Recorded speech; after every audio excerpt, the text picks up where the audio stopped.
I'm Kris Hagan. For those who don't know, I've been a language coach for many years. In my career, I've taught a wide variety of people, from famous singers and radio presenters to doctors, uni students, and yes, even desperate housewives trying to find an English lover. I've finally decided to share my thoughts, tips and tricks with the world.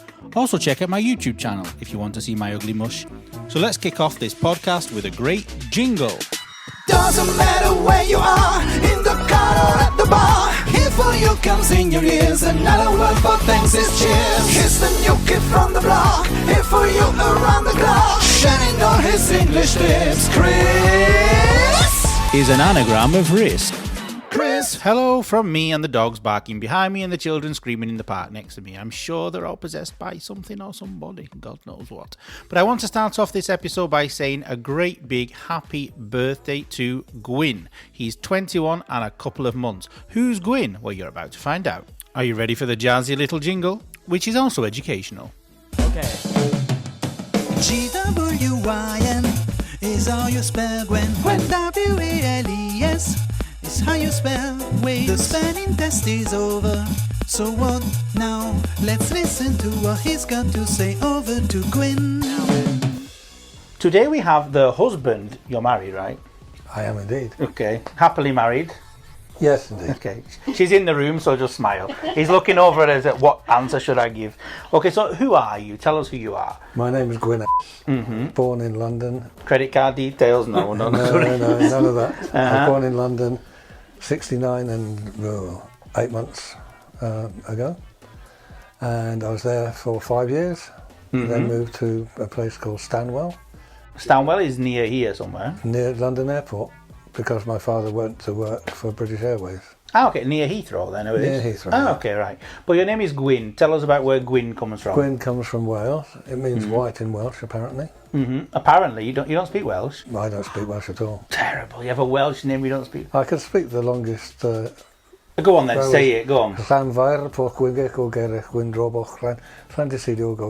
Fantastic. You just want, I'd marry him just for saying that, no.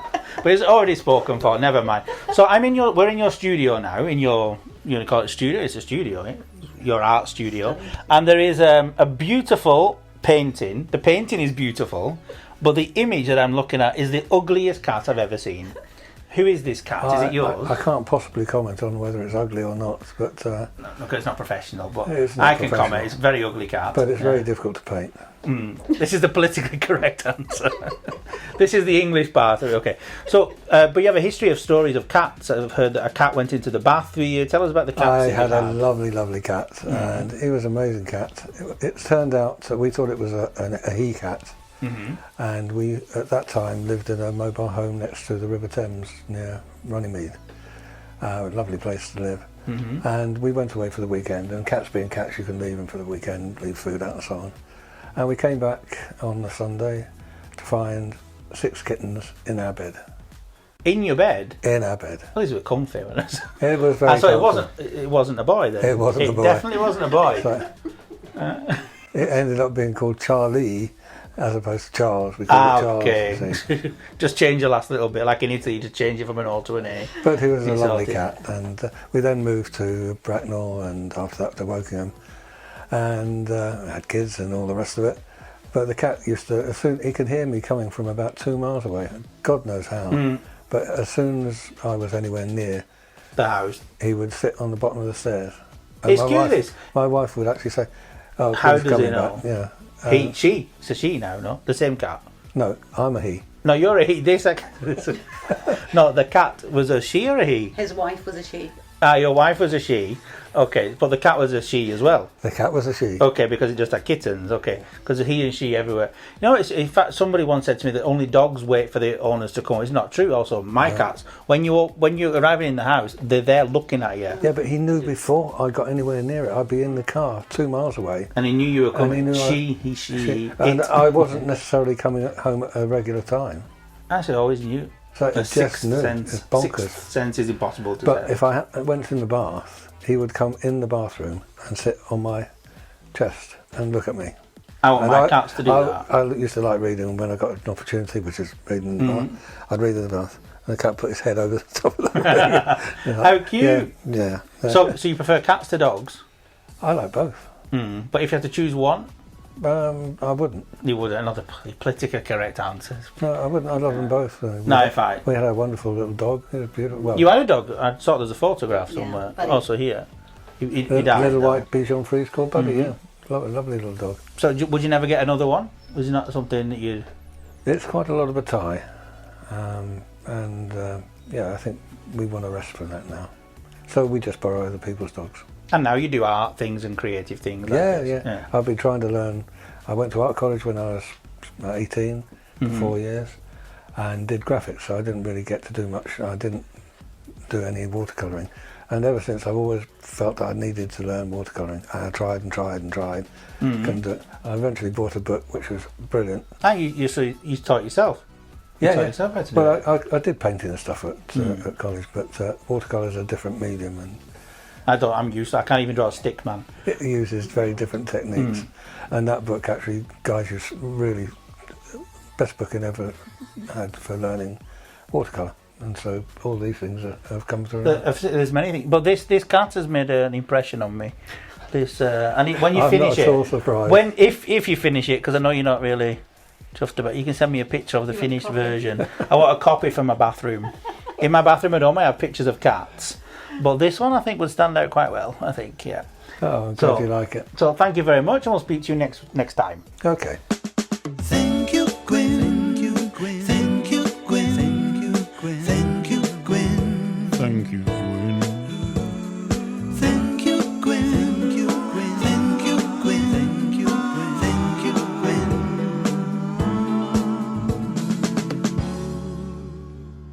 So a big happy birthday again to Gwyn, wherever you are today. Just a bit of advert. Want to sound more native? Then Say It Right is the course for you. Our course teaches you all the things you didn't know existed, which will make you sound just like a native speaker. Get in touch for more details at info@chrishagan.com or go directly to our shop, www.chrishaganshop.com. Yes, even you can sound native. So that was the advert for the video course online of Say It Right, but remember there is also the book which accompanies it, which you can get on Amazon, as well as Learn with Leo and my first little business book. Now, who's next?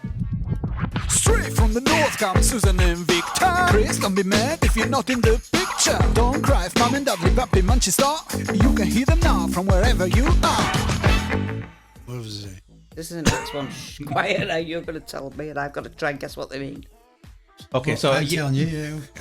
So I don't really need to introduce anything because they've just heard you both saying what you're going to do. So we'll leave it at that. So, Dad, you're going to say some slang from Northern Ireland, from Belfast, okay? And Mum has to put it into a sentence. If you don't know, you have to just guess and put it into a sentence. And then Dad will tell you if you're right or wrong and what it means.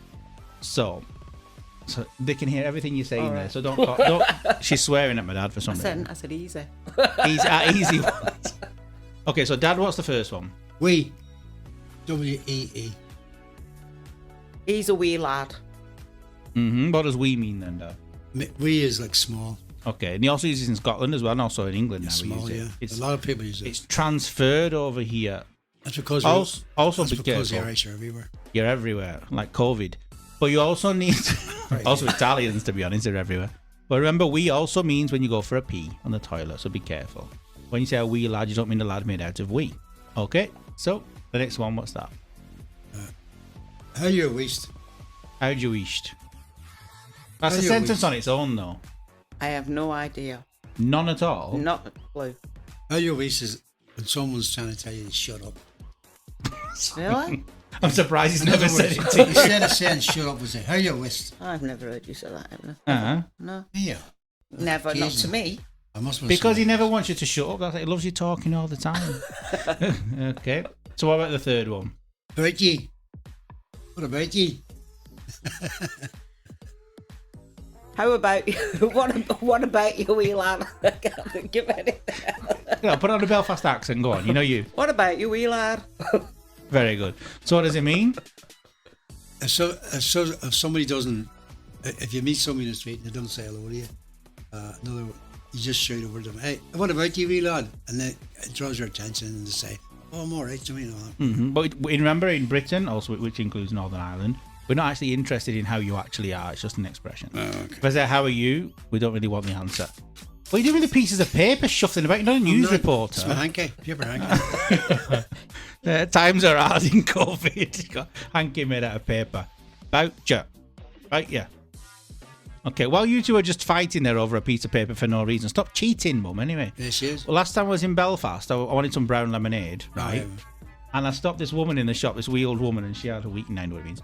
And she like bent, huddled over, and she had these shopping bags. And I said to her, can you, in the street in the centre of Belfast, I said, because somebody had told me that in Iceland, the frozen food shop, you can buy brown lemonade. So I said to her, in the middle of the street, okay, the traffic lights, and I said, can you tell me the way to Iceland? And she said, the country or the shop? And I'm like, and because I was in Belfast, I didn't think it was funny. I was like, the shop. And my friends who were behind me were dying. They were bent over crying. It was Robert and Christine. The country or the shop? And I'm, the shop. Like, oh, naive and all, bless her. So what's the third one?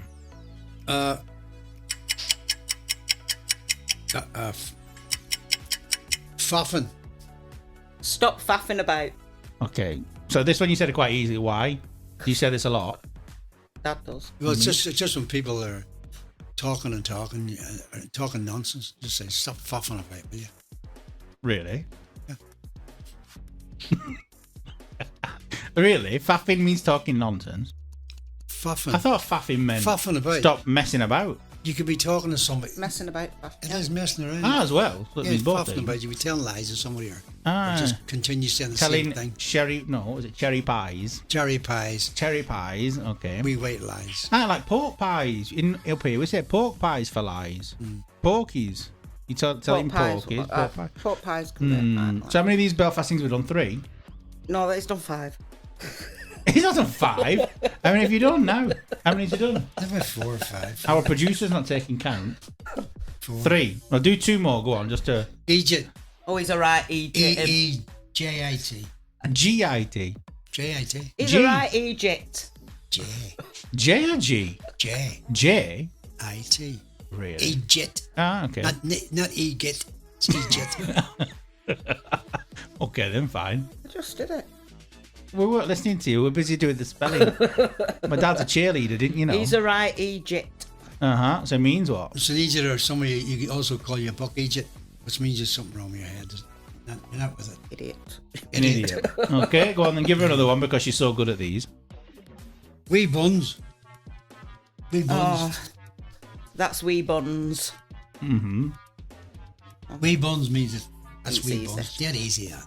Very, very easy. Dead easy. Just like this was for Mum because she was looking over your shoulder at all the answers. Did you not hear her rustling the paper? Uh-huh. So there you go. So Mum's a cheat. So people from Manchester cheat. Yeah, she and is. people from Belfast don't, obviously. All right, we'll see you next week. Put your papers away now. Hagan family.